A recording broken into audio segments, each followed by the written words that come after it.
സയ്യിദുന മുഹമ്മദ് റസൂലുള്ളാഹി സ്വല്ലല്ലാഹു അലൈഹി വസല്ലമ തങ്ങൾ നമുക്ക് രോഗശമനത്തിൻ്റെ വഴി പറഞ്ഞു തന്നു. അതൊരു സന്തോഷമുള്ള വാർത്തയാണല്ലോ അല്ലേ? രോഗം ശിഫയാവാനുള്ള വഴി ആര് പറഞ്ഞു തരാണ്? നബി സല്ലല്ലാഹു അലൈഹി വസല്ലമ തങ്ങൾ പറഞ്ഞു തരാണ്. നമ്മൾ മുമ്പ് ഇത് കേട്ടിട്ടില്ല. ഏത് വർഷങ്ങൾക്ക് മുമ്പ് നമുക്ക് അറിയില്ലായിരുന്നു.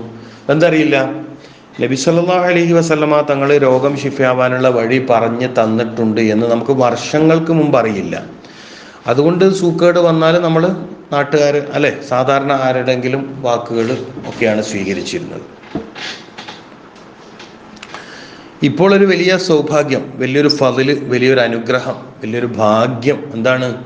നബി സല്ലല്ലാഹു അലൈഹി വസല്ലമ തങ്ങൾ പറഞ്ഞ് പഠിപ്പിച്ചു തന്ന കാര്യങ്ങൾ നമുക്ക് നമ്മുടെ സൂക്കേട് മാറാൻ വേണ്ടി, അസുഖം മാറാൻ വേണ്ടി നമ്മൾ അറിയാൻ തുടങ്ങി.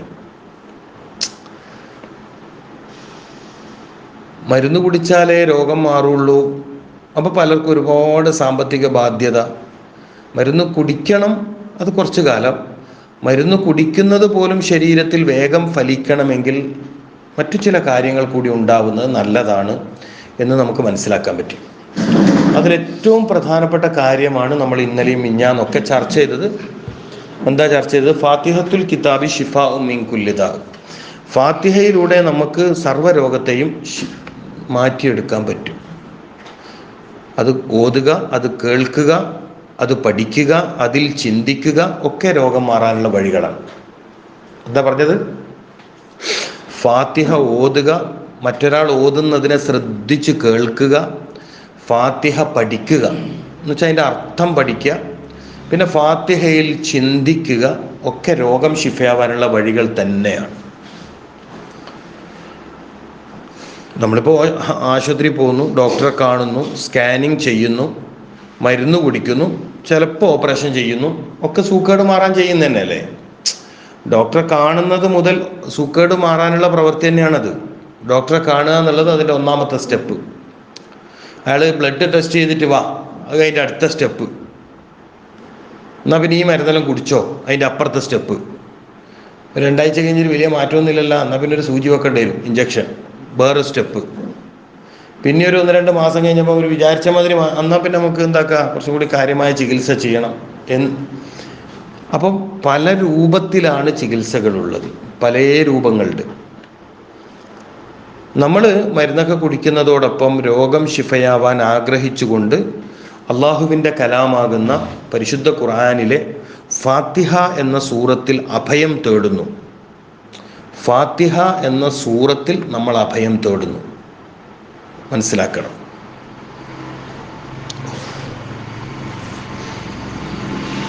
അപ്പം എന്താ നമ്മൾ ചെയ്യുന്നത്?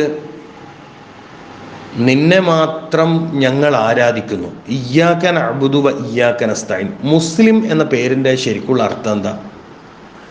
അനുസരണ ഉള്ളവെന്നാണ്. അനുസരണയുള്ള ശരീരമുള്ളവെന്നാണ് ശരിക്കും അർത്ഥം. അനുസരണ ഉള്ളവൻ എന്ന് പറഞ്ഞാൽ അനുസരണയുള്ള ശരീരമുള്ളവെന്നാ അതിൻ്റെ അർത്ഥം. കയ്യും കാലെല്ലാം അള്ള പറയുന്നത് പോലെ അനുസരിക്കുന്നത് അനുസരണ. ഇപ്പം നമ്മളെ കൈ നമുക്ക് വിചാരിച്ച അവർ ബാക്കോട്ട് കൊണ്ടുപോകുന്നില്ല, അത് അനുസരണക്കേടാണ്. അങ്ങനെയാണല്ലോ. ഇപ്പം നമ്മളൊരു കുട്ടിനെ വിളിച്ചേത്ത് വരാണെങ്കിൽ എന്താണ് അനുസരണക്കേട് കാണിക്കുന്നത് ചോദിക്കൂലേ? വിചാരിച്ച പോലെ കിട്ടാത്തതിനോടല്ലേ നമ്മൾ അനുസരണക്കേട് കാണിക്കുന്നതെന്ന് പറയാം. ആണ്. നമ്മളെ കൈ നമ്മൾ വിചാരിച്ച മാതിരി കിട്ടുന്നില്ല, എന്താ അതിൻ്റെ അർത്ഥം? ആ കൈ നമ്മളെ അനുസരിക്കുന്നില്ല. അല്ലെ നമ്മളെ കാല് നമ്മൾ വിചാരിച്ച മാതിരി സ്റ്റെപ്പ് കയറാനോ വലിച്ചു നടക്കാനോ കഴിയുന്നില്ല. എന്താ പ്രശ്നം? കാല് അമ്മൻ പറഞ്ഞ പോലെ അനുസരിക്കുന്നില്ല. ആണോ അല്ലേ? ആണോ അല്ലേ? നിങ്ങളത് സമ്മതിക്കണം. ഒന്നുകിൽ അല്ല എന്ന് പറയണം, അല്ലെങ്കിൽ ആണ് എന്ന് പറയണം. കാല് അമ്മൻ വിചാരിച്ച മാതിരി നമ്മളെ കൂടെ വരുന്നില്ല. മുമ്പെല്ലാം സ്പീഡിൽ വന്നിനി, ഓടർന്ന് നേരിക്കുമ്പോൾ ഓടീന്, ചാടർന്ന് നേരിക്കുമ്പോൾ ചാടീന്, സ്റ്റെയർ കേസെല്ലാം ഓടി കയറിയിട്ടെല്ലാം ഉണ്ട്. ഇപ്പം വിചാരിച്ച മാതിരി അല്ല, പറഞ്ഞ പോലെ കേൾക്കുന്നില്ല. മനസ്സിൽ പൂതിയുണ്ട്, പക്ഷെ വിചാരിച്ച മാതിരി അല്ല. ഇങ്ങനെ നമ്മുടെ ശരീരം ഒരു സ്വഭാവം കാണിക്കുന്നതിനാണ് സൂക്കേട് എന്ന് പറയുന്നത്. എന്തിന്? നമ്മൾ പറഞ്ഞ പോലെ നമ്മളെ ശരീരം അനുസരിക്കാണ്ടൊരു നിൽക്കലുണ്ടല്ലോ. ഭക്ഷണം കഴിച്ച് ദഹിക്കുന്നില്ല, ഡോക്ടറോട് വന്നിട്ട് പറഞ്ഞാൽ നിനക്ക് വയറിന് ഭക്ഷണം ദഹിക്കുന്നില്ല, വയറനുസരിക്കുന്നില്ല. ശരീരം നമ്മളനുസരിക്കാണ്ടിരിക്കൽ തന്നെയല്ലേ. ഇയ്യാക നഅ്ബുദു, നിന്നെ മാത്രം ഞങ്ങൾ ആരാധിക്കുന്നു, നിന്നെ മാത്രം ഞങ്ങൾ ആരാധിക്കുന്നു, നിനക്ക് മാത്രം കീഴൊതുങ്ങിത്തരുന്നു, നീ പറഞ്ഞ പോലെ മാത്രം നമ്മൾ ചെയ്യുന്നു, നിനക്ക് എൻ്റെ അവയവങ്ങളെ ഞാൻ കീഴ്പ്പെടുത്തി തന്നിരിക്കുന്നു. അഖ്സ ഗായത്തിൽ ഹുദൂഇ വ തദല്ലുലി എന്നാണ് അതിന്. ഇബാദത്ത് നിങ്ങൾ കേട്ടിട്ടുണ്ടാവില്ലേ? ഇബാദത്ത് എന്ന് എല്ലാവരും കേട്ടിട്ടില്ലേ? ഇബാദത്ത് എന്ന് പറഞ്ഞാൽ അള്ളാഹുവിനെ അങ്ങേയറ്റം അനുസരിക്കലാണ് ഇബാദത്ത്. നല്ലോണം അനുസരിക്കുക. അപ്പൊ നമ്മൾ ഈ തടി എന്തിനാ അള്ളാഹു പടച്ചത്? നമ്മുടെ ശരീരം